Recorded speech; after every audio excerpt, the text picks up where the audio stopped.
जो आप सुनने जा रहे हैं वह केवल कोई कथा नहीं, यह है श्रीमद् भागवत महापुराण के विधान में वर्णित वह दिव्य रहस्य जहां न कोई समय था न कोई दिशा, केवल एक विराट संकल्प था, सृष्टि हो।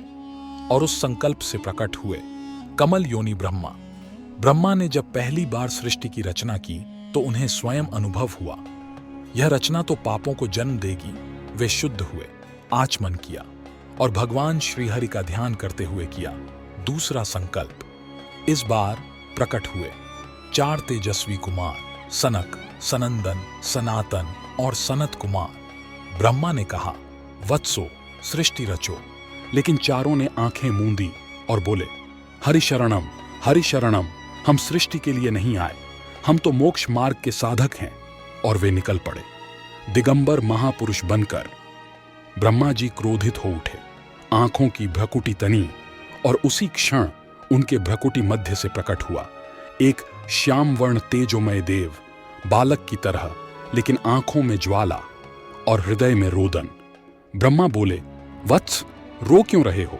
बालक बोला, नाम बताइए पिताश्री। ब्रह्मा ने कहा, रुद्र, क्योंकि तू रुदन करता है तेरा नाम रुद्र होगा। और कहा, तू सर्वश्रेष्ठ देव होगा, देवों के अधिदेव, अब तू सृष्टि रच। रुद्र ने प्रणाम किया और संहार की सृष्टि प्रारंभ की। भयानक रूप, 1000 मुखों वाले जीव, असंख्य आंखें, विचित्र आकृतियां, भूत प्रेत पिशाच, दिशाएं कांपने लगीं। ब्रह्मा जी घबरा उठे, बोले, वत्स बंद करो अपनी सृष्टि, यह सब तो पूरी सृष्टि को खा जाएगी। रुद्र मुस्कुराए और कहा, जैसी आपकी आज्ञा। और फिर प्रवेश किया समाधि में। 1 नहीं 2 नहीं, 88,000 वर्षों की अखंड तपस्या। देवाधिदेव महादेव सृष्टि के पहले संहारकर्ता बन गए। और ब्रह्मा जी फिर सोच में डूबे, बोले, सृष्टि का विस्तार तो हुआ नहीं, सनकादि चले गए, रुद्र तप में लीन है, अब क्या करूं? और उन्होंने किया तीसरा संकल्प। इस बार प्रकट हुए 10 तेजस्वी महापुरुष, कोई मन से, कोई आंख से, कोई नाभि से, कोई त्वचा से, कोई वाणी से। ये थे मरीचि, अत्रि, अंगिरा, पुलस्त्य, पुलह, कृतु, भृगु, वशिष्ठ, दक्ष और नारद। ये सब ब्रह्मा के संकल्प से जन्मे ब्रह्मर्षि थे। और फिर ब्रह्मा जी की दक्षिण दिशा से प्रकट हुआ धर्म, जिनसे जन्मे नर और नारायण, वही जो बद्रीनाथ के तपस्वी कहलाए। लेकिन जब धर्म उत्पन्न हुआ, उसी के साथ प्रकट हुआ अधर्म, पीठ से निकला, अंधकार से घिरा, मृत्यु और भय को जन्म देता हुआ। फिर ब्रह्मा जी के हृदय से निकला काम और होठों से क्रोध, नीचे होंठ से लोभ। और जब मुख से वाणी प्रकट हुई तो सामने थी सरस्वती, इतनी सुंदर, इतनी तेजस्वी कि स्वयं ब्रह्मा मोहित हो गए। जब ब्रह्म ऋषियों ने देखा ब्रह्मा जी की दृष्टि विचलित है तो उन्होंने हाथ जोड़कर कहा, पिताश्री, आप जगत के आदर्श हैं, आपकी दृष्टि में विकार तो संसार में पतन होगा। आप अपनी दृष्टि मोड़िए, काम को वश कीजिए। जैसे ही ब्रह्मा जी ने अपनी स्थिति पर विचार किया, उन्हें लज्जा आई। उन्होंने अपने उस शरीर का त्याग कर दिया और उसी त्यक्त शरीर से जन्मा कोहरा, अंधकार और विकारमयी काम। हाँ, काम 2 प्रकार का होता है, एक धर्मयुक्त सृष्टि हेतु, दूसरा अधर्मयुक्त विकार से ग्रस्त। अब जब ब्रह्मा जी शुद्ध हो चुके थे तो उन्होंने किया चौथा संकल्प। और उसी संकल्प से प्रकट हुए उनके 4 मुखों से 4 अमृत स्वरूप वेद। पूर्व मुख से ऋग्वेद, दक्षिण से यजुर्वेद, पश्चिम से सामवेद, उत्तर से अथर्ववेद। फिर प्रकट हुए 4 उपवेद, आयुर्वेद, धनुर्वेद, गंधर्ववेद, स्थापत्यवेद।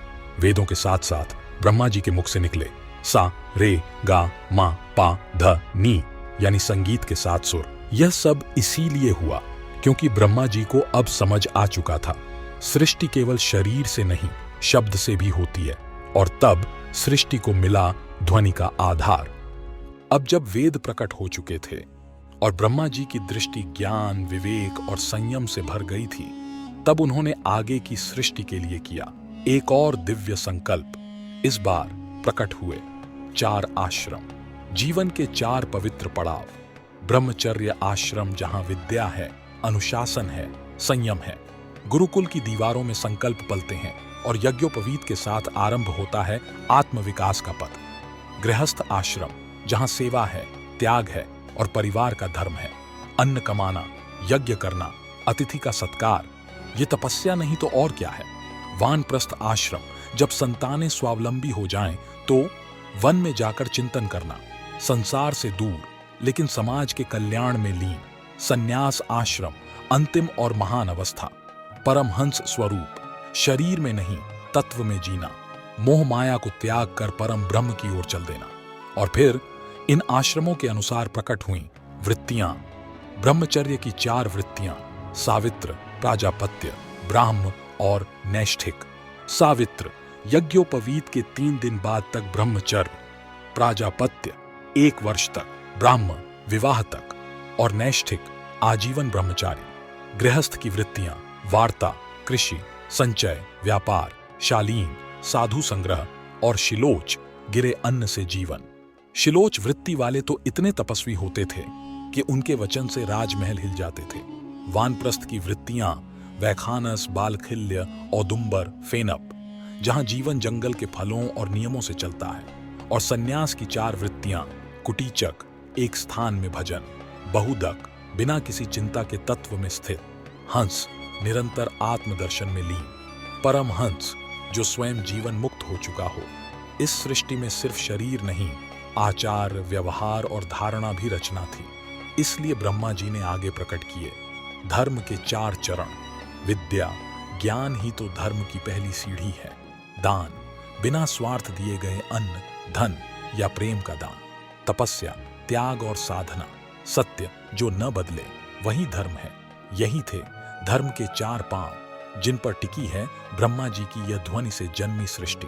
और फिर उन्होंने किया अगला संकल्प कि अब केवल नियम नहीं, अब जीवन को शब्द और संगीत से जोड़ा जाए। और तब प्रकट हुए सा, रे, गा, मा, पा, ध, नी, 7 सुर, जो न केवल संगीत हैं बल्कि सृष्टि के 7 स्वरूप। लेकिन एक प्रश्न अभी बाकी था, क्या सृष्टि केवल नियमों से चल सकती है? उत्तर था नहीं, सृष्टि को चाहिए आत्मा से जुड़ा इतिहास, भावनाओं से भरे संवाद। और तभी ब्रह्मा जी के 4 मुखों से प्रकट हुआ इतिहास और पुराण, 5वां वेद। यही थे वो आख्यान जो आने वाली पीढ़ियों को धर्म, नीति और अनुभव सिखाएंगे। जहां होगा राजा हरिश्चंद्र का सत्य, प्रहलाद की भक्ति और सती की अग्नि परीक्षा।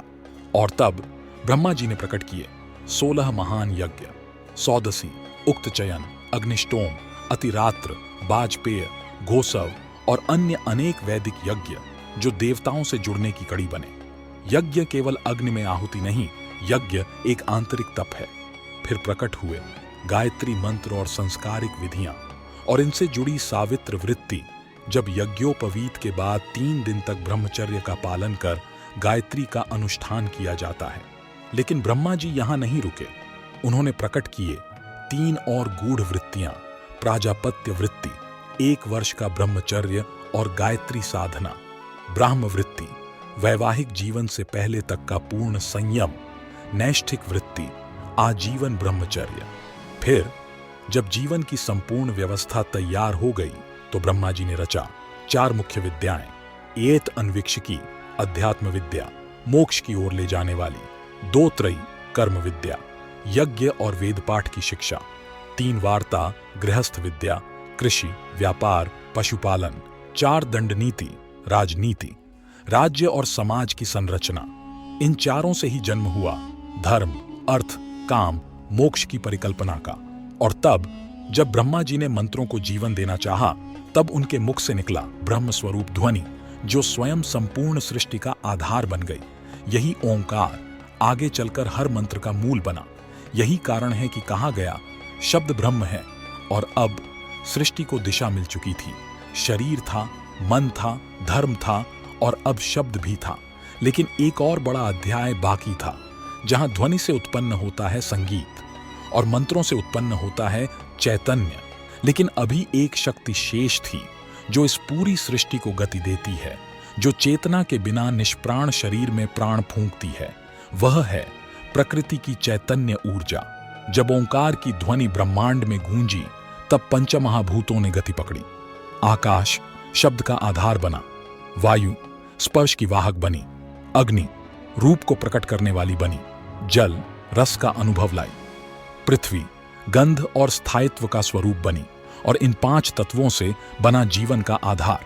फिर ब्रह्मा जी के भीतर से गूंजा एक दिव्य कंपन, जिससे प्रकट हुए सप्तस्वर, सा शांति, रे रचना, गा गति, मां मातृत्व, पा पालन, ध धैर्य, नी निवृत्ति। ये केवल सुर नहीं, ये सृष्टि के 7 आयाम थे। और जब इन सुरों से मंत्र जुड़े तब जन्म हुआ जीवंत पूजा का, जहां शब्द भाव और स्वर मिलकर देवता को निमंत्रण देते हैं और आत्मा को स्पर्श करते हैं। यही है शब्द ब्रह्म की पराकाष्ठा। और इसीलिए हर सच्चा यज्ञ, हर सच्चा भजन ब्रह्मा, विष्णु और महेश तीनों की उपस्थिति से ही पूर्ण होता है। ब्रह्मा ज्ञान के बीज हैं, विष्णु संरक्षण की जड़ें हैं, शिव त्याग और लय का फूल है। जब इन तीनों तत्वों में संतुलन होता है तभी होती है सृष्टि पूर्ण। और अब आप जान चुके हैं उस प्रारंभ का रहस्य, जहां से सब कुछ निकला और जहां सब कुछ लौट जाता है। अगर इस कथा ने आपको भीतर से छू लिया हो तो इसे अपने दोस्तों, परिवार और हर उस आत्मा तक पहुंचाइए जो आध्यात्मिकता को अनुभव करना चाहता है, सिर्फ जानना नहीं।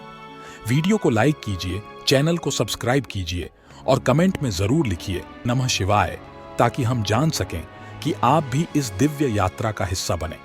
फिर मिलेंगे एक और अलौकिक कथा के साथ।